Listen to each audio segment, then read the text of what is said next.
Hello everyone, আসসালামু আলাইকুম। আমি মুক্তা, মুকিত মুক্তা ব্লগ চ্যানেলে সবাইকে স্বাগত জানাই। এই তো আগের দিন বিকেলবেলা আমি কিছুটা রান্না বাড়া করে রেখেছি, আর পরের দিন সকালবেলা থেকে আবার ভিডিওটা স্টার্ট করেছি। সকালের নাস্তা তৈরি করে নিচ্ছি। নাস্তা তৈরি করে এরপর খাওয়া দাওয়া করেই আমরা গ্রামের বাড়ির উদ্দেশ্যে রওনা হয়ে যাব। রাত্রিবেলা আমার ভাই এসেছে, আর ওর আস্তে আস্তে না অনেকটা লেট হয়ে গিয়েছিল, আর ঘুমাতে ঘুমাতে রাত 3টা বেজে গিয়েছে। তো সকাল ভোরবেলা আবার এই তো উঠে নাস্তা তৈরি করে নিচ্ছি, আর পরোটা, ডিম পোস্ট এগুলাই করে নিচ্ছি। আর আগের কিছুটা গরুর গোস্তের তরকারি আছে, এগুলো দিয়ে সকালে খাওয়া দাওয়া করে আমরা রওনা দিয়ে দেব। আমরা সবাই যেহেতু একসাথে গ্রামের বাড়িতে যাব আর আনন্দতে কাটাবো সময়, তো ইনশাল্লাহ সেগুলোও আপনাদের সাথে শেয়ার করার ইচ্ছা আছে।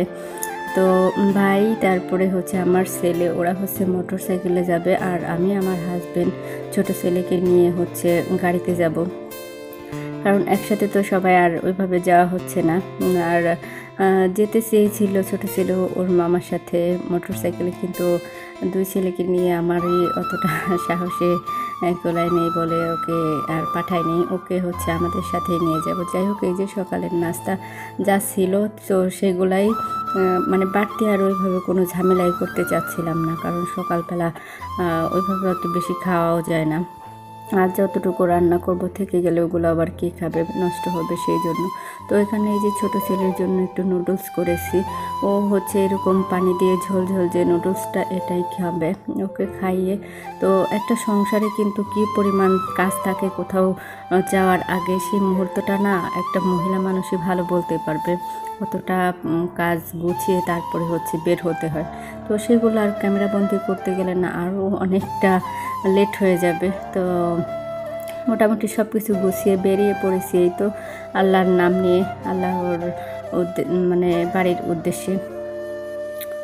এত সুন্দর মনোরম পরিবেশ, কি বলবো, ঢাকার গ্যাঞ্জামপূর্ণ এলাকা ছেড়ে যখন নিজের এলাকায় যাওয়া হয় তখন কিন্তু এতটা ভালো লাগা কাজ করে, কি বলবো, বলে বোঝাতে পারবো না। একটা সিএনজি নিয়ে প্রথমে উঠেছিলাম, তো সিএনজি থেকে নেমে এরপর বাসে যেতে হয়, কিন্তু আমরা আর বাসে যাইনি।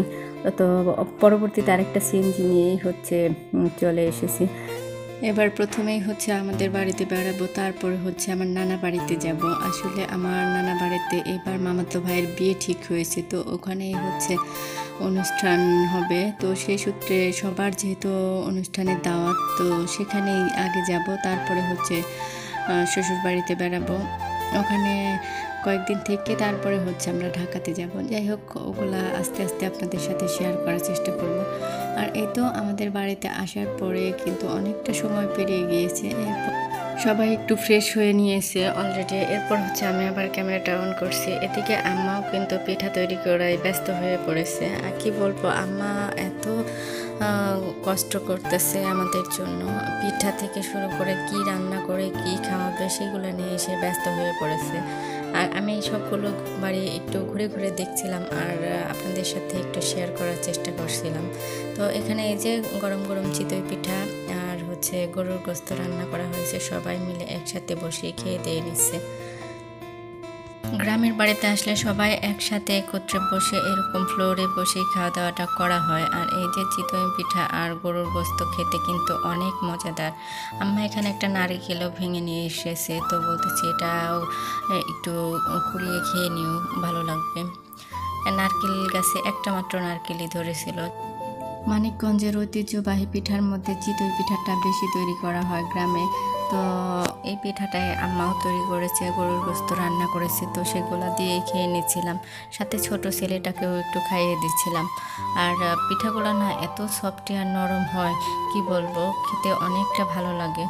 তো এই পিঠাগুলো হাঁসের মাংস, মুরগির মাংস সব কিছু দিয়েই কিন্তু খাওয়া যায়। এরকম মাংস জাতীয় দিয়েই এই পিঠাটা আমাদের এলাকায় খেয়ে থাকে। তবে শীতের বেলা এই পিঠাগুলো দুধ গুড় দিয়ে জাল করে, মানে যে ভিজিনা পিঠা বানায় সেটাও তৈরি করে। যাই হোক, এরপরে কিন্তু অনেকটা সময় আমরা সবাই রেস্ট করেছি। বিকালবেলা একটু ওই যে আমরা এখানে ফল কাটে দিয়েছে সবাইকে খেতে। তো গ্রামে আসলে না একদম কেমন যেন অলস অলস হয়ে যায়, কোনো কাজ তো করি না, আর আম্মাকে হেল্প তো ওইভাবে কখনো করাই হয় না। দেখি কাজের আগেই সব কিছু আম্মা রেডি করে রেখে দিয়েছে। তো এই ফলগুলা খেয়ে ওরা একটু বাইরে যাবে ঘুরতে। আর আমার না কোথাও যেতে ইচ্ছে করছে না, সারাক্ষণ শুধু বাসায় এসে মনে হয় রেস্ট করলে ভালো লাগবে, শুয়েই আছি এইরকমভাবে সময়টা পার হয়ে যায় কীভাবে যেন। যাই হোক, এই যে আমার নিজের হাতের তৈরি করা কিছু খাবার সেগুলোও বের করে নিচ্ছিলাম। তো আজকের মতো ভিডিওটা এতটুকুই থাকছে। তো কেমন লাগলো কমেন্ট করতে পারেন। সবাই সুস্থ থাকবেন, ভালো থাকবেন। পরবর্তী ভিডিও দেখার আমন্ত্রণ জানিয়ে বিদায় নিচ্ছি। আল্লাহ হাফেজ।